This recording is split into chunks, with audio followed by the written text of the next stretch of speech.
خوش آمدید۔ آج ہم کینیڈا کے ٹیکس نظام کی گہرائی میں اتر رہے ہیں، اور یہ سب ایک خاص مطالعاتی مواد کی بنیاد پر ہے جو ہمیں ایک سامنے بھیجا ہے۔ تو مقصد یہ ہے کہ اس پیچیدہ موضوع کو امتحان کے نقطہ نظر سے بالکل آسان بنا دیں۔ جی بالکل، اور یہ صرف امتحان کے لیے ہی اہم نہیں ہے۔ ٹیکس کو سمجھنا اپنی ذاتی مالی زندگی کو سنبھالنے کے لیے بھی بہت ضروری ہے۔ صحیح۔ دیکھیں، کینیڈا کا ٹیکس نظام صرف پیسہ اکٹھا کرنے کے لیے نہیں ہے۔ اس کے 3 بڑے مقاصد ہیں۔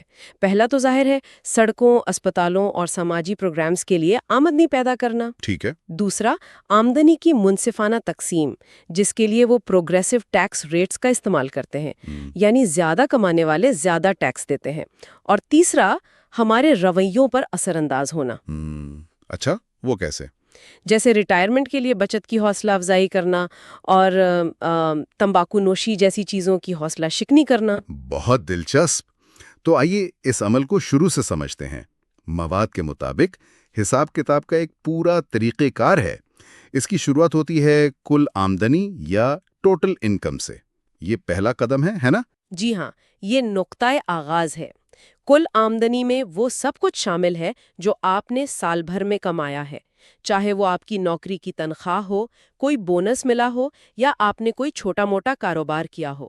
اور سرمایہ کاری سے ہونے والی آمدنی بھی؟ جی بالکل، بینک سے ملنے والا سود، کسی کمپنی کے شیئر سے ملنے والا منافع، کرائے کی آمدنی، یہ سب اس میں شامل ہوتا ہے۔ مواد میں کیپٹل گینز کا بھی ذکر ہے، یعنی جب کوئی اثاثہ منافع پر بیچا جائے۔ بالکل، اس کا بھی ایک حصہ، جسے ٹیکسیبل کیپٹل گینز کہتے ہیں، وہ بھی کل آمدنی میں شامل کیا جاتا ہے۔ تو پہلا قدم ہے آمدنی کے ان تمام ذرائع کو جمع کرنا۔ ٹھیک ہے، تو کل آمدنی آ گئی، اب آگے کیا؟ اب اگلا مرحلہ آتا ہے قابل اجازت کٹوتیوں کا، یعنی الاؤبل ڈیڈکشنز۔ حکومت آپ کو اپنی کل آمدنی میں سے کچھ خاص اخراجات کو سمجھے مائنس کرنے کی اجازت دیتی ہے۔ اچھا، تو یہ ایک طرح کی رعایت ہے۔ جیسے کون سے اخراجات؟ اس کی سب سے عام مثال ہے RRSP، یعنی رجسٹرڈ ریٹائرمنٹ سیونگز پلان میں ڈالی گئی رقم۔ اسی طرح آپ کی یونین کے واجبات، پیشہ ورانہ فیس یا بچوں کی دیکھ بھال پر آنے والے کچھ اخراجات بھی اس میں شامل ہو سکتے ہیں۔ ٹھیک ہے، تو جب ہم کل آمدنی میں سے یہ کٹوتیاں نکال دیتے ہیں تو جو رقم بچتی ہے وہ کیا کہلاتی ہے؟ اسے کہتے ہیں خالص آمدنی یا نیٹ انکم، اور یہ نمبر بہت اہم ہے۔ یہ صرف ٹیکس کے حساب کا اگلا قدم نہیں ہے، بلکہ حکومت اسی خالص آمدنی کو دیکھ کر فیصلہ کرتی ہے کہ آپ کو کینیڈا چائلڈ بینیفٹ جیسے پروگراموں سے فائدہ ملے گا یا نہیں۔ اچھا، تو یہ ایک اہم سنگ میل ہے۔ اس کے بعد کیا اسی رقم پر ٹیکس لگتا ہے؟ تقریباً، لیکن ابھی ایک قدم اور باقی ہے۔ خالص آمدنی میں سے کچھ مزید بہت مخصوص قسم کی کٹوتیاں ہوتی ہیں۔ ان سب کو نکالنے کے بعد جو آخری رقم بچتی ہے اسے قابل ٹیکس آمدنی یا ٹیکسیبل انکم کہا جاتا ہے۔ اور اسی پر اصل ٹیکس کا حساب ہوتا ہے؟ بالکل۔ یہاں سے بات واقعی دلچسپ ہو جاتی ہے۔ کینیڈا کا نظام پروگریسو ٹیکس ریٹس استعمال کرتا ہے۔ مطلب یہ کہ آپ کی ساری آمدنی پر ایک ہی شرح سے ٹیکس نہیں لگتا۔ جی نہیں، یہ سیڑھیوں کی طرح ہے۔ جیسے جیسے آپ کی آمدنی بڑھتی ہے، آپ اگلی سیڑھی پر قدم رکھتے ہیں جہاں ٹیکس کی شرح زیادہ ہوتی ہے۔ مواد میں 2020 کی وفاقی ٹیکس بریکٹس کی مثال دی گئی ہے۔ جی، اس کے مطابق آپ کی آمدنی کے پہلے 48,535 روپے پر صرف 15% ٹیکس لگتا ہے۔ صرف 15%؟ جی، اور اگر آپ اس سے زیادہ کماتے ہیں تو 48,535 روپے سے لے کر 97,069 روپے تک کی رقم پر 20.5% ٹیکس لگے گا، اور اسی طرح آگے۔ آئیے اسے رالف کی مثال سے سمجھتے ہیں۔ اس کی قابل ٹیکس آمدنی ہے $55,000۔ تو اس کا حساب کیسے ہوگا؟ کیا اس کے پورے $55,000 پر 20.5% ٹیکس لگے گا؟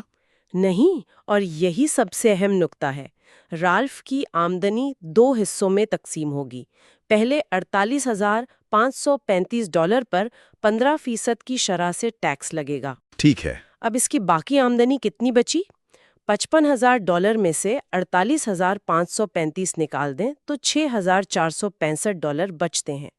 اس رقم پر اگلی بریکٹ یعنی 20.5% کی شرح سے ٹیکس لگے گا۔ اچھا، تو صرف اس اضافی رقم پر زیادہ ٹیکس لگے گا؟ بالکل،